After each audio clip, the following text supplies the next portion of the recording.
Genesis 3. The Fall. Now the serpent was more crafty than any other beast of the field that the Lord God had made. He said to the woman, "Did God actually say, 'You shall not eat of any tree in the garden'?" And the woman said to the serpent, "We may eat of the fruit of the trees in the garden, but God said, 'You shall not eat of the fruit of the tree that is in the midst of the garden, neither shall you touch it, lest you die.'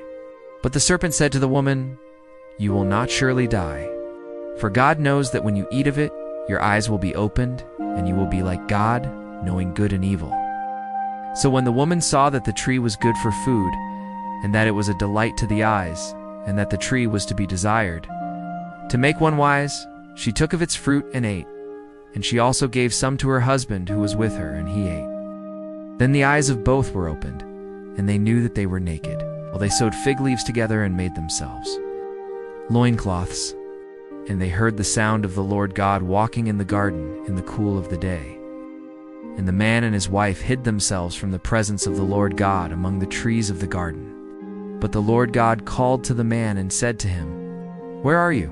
He said, "I heard the sound of you in the garden, and I was afraid because I was naked and I hid myself." He said, "Who told you that you were naked? Have you eaten of the tree of which I commanded you not to eat?" The man said, "The woman whom you gave to be with me, she gave me fruit of the tree, and I ate." Then the Lord God said to the woman, "What is this that you have done?" The woman said, "The serpent deceived me, and I ate." The Lord God said to the serpent, "Because you have done this, cursed are you above all livestock, and above all beasts of the field. On your belly you shall go, and dust you shall eat all the days of your life. I will put enmity between you and the woman, and between your offspring and her offspring. He shall bruise your head, and you shall bruise his heel."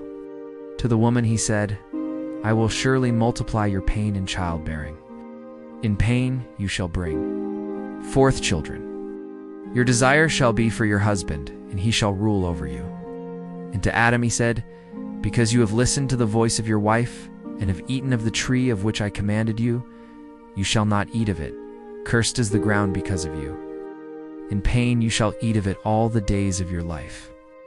Thorns and thistles it shall bring forth for you, and you shall eat the plants of the field.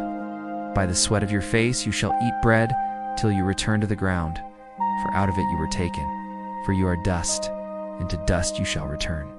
The man called his wife's name Eve, because she was the mother of all living. And the Lord God made for Adam and for his wife's garments of skins and clothed them.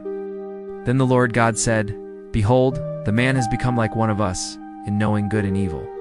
Now, lest he reach out his hand and take also of the tree of life, and eat, or live forever." Therefore the Lord God sent him out from the Garden of Eden to work the ground from which he was taken. He drove out the man, and at the east of the Garden of Eden he placed the cherubim and a flaming sword that turned every way to guard the way to the tree of life.